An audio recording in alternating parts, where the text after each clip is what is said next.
If you like quality marinated artichoke hearts, but not the price of them, you're going to love this recipe. Not only is it economical, but you get to have the best, tender, and perfectly cooked broccoli you've ever had, and you can even recycle the oil into a delicious spicy pasta or salad dressing when you're done.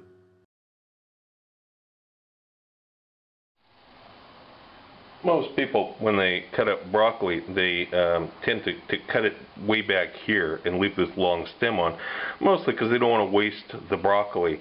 But really, it tastes much better if you cut florets that are small like this. If you cut little small florets like this, it'll be much tastier and nicer, and it'll cook more evenly. Because you won't have this stem that takes a long time to cook, along with the head that cooks quickly.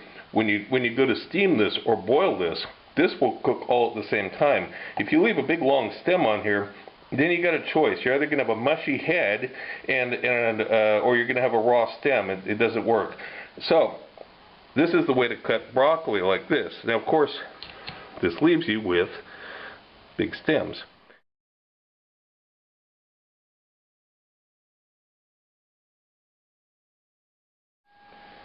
So after you trim your broccoli properly, you have these nice small florets that are going to cook very evenly, and you also have these big gnarly stems. Now you can boil the hell out of these and then grind them up and make a broccoli soup. Or what we're going to do here with marinating them is going to be a much better alternative.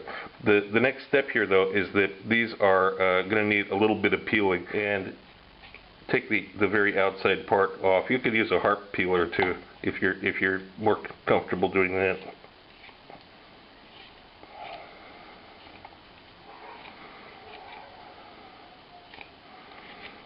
Okay, you get it down. It's a bit like trimming artichoke hearts.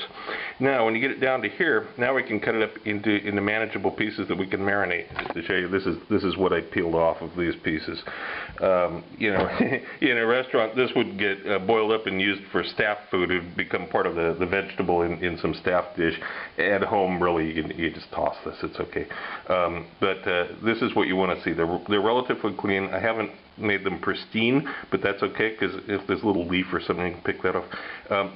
These are now going to be cut up into little sections that we can, so it will be bite-sized pieces. And this is what you want to see. You know, like large pieces. It's similar to what you would find in a bottle of artichoke hearts. And I've assembled the other ingredients here. I've got about 40 grams of garlic, Turkish bay leaf. Don't use California bay leaf for this. Whatever you do, make sure it's Turkish bay leaf.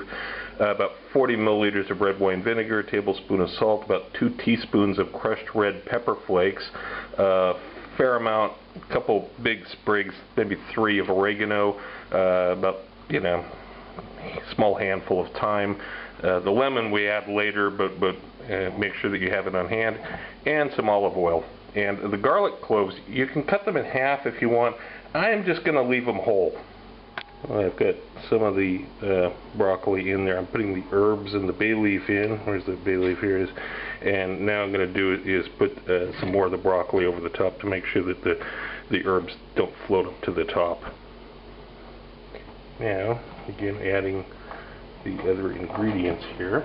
Got the garlic, salt,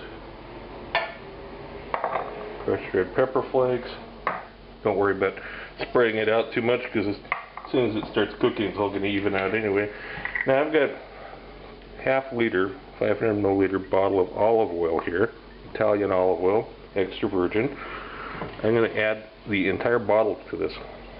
This is for 400 grams of broccoli stems. So a little bit more olive oil than there is broccoli stems.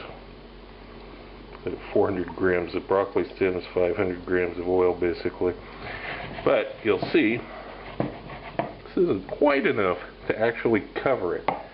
So what are we going to do? We can cheat a little bit. It doesn't have to be all olive oil. We can add a little vegetable oil. It won't make any difference in the end. Nobody will be the wiser. It'll save you some money, which is always a good thing in a restaurant, especially. I don't know, it's maybe another couple hundred milliliters here I'm adding of regular vegetable oil. Actually, the vegetable oil that I'm adding is also part olive oil, so it's not pure cheat. Okay, now we're going to begin heating this slowly.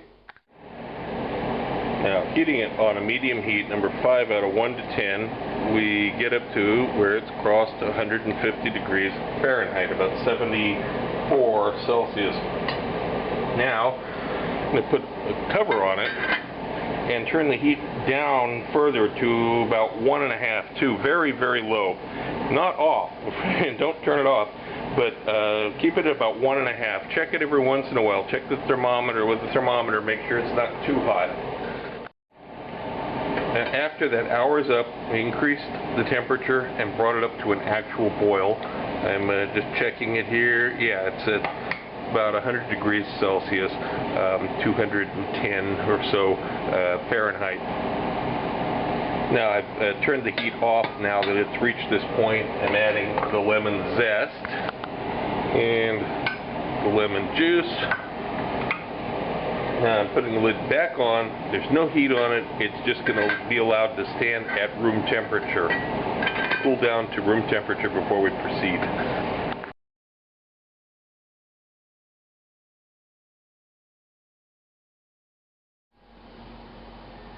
Now when it's cooled, you can package this up as one large jar, which won't cause any problems, of course, or you can put it into smaller individual serving size containers as gifts for friends.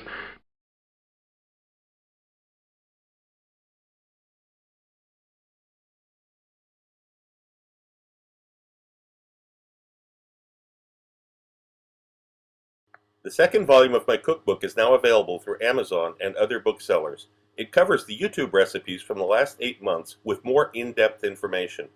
I received requests for the procedures on all recipes, and I've listened to you.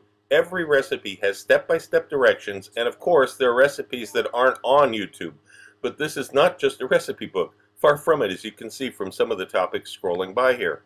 I'm certain that anyone who watches my channel and any serious cook will find this book a treasury of useful and new information you won't find anywhere else.